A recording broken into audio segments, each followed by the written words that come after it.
আসসালামু আলাইকুম দেশবাসী।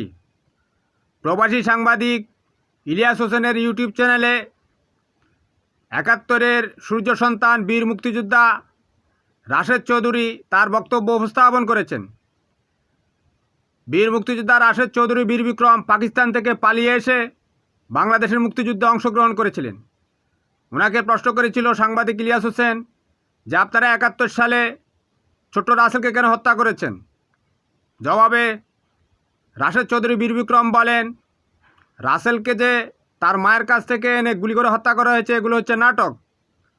কারণ শেখ কামাল এবং সুলতানা উপর থেকে গুলি করতে করতে এসে ২-৩ জন সোলজারকে হত্যা করে ফেলে।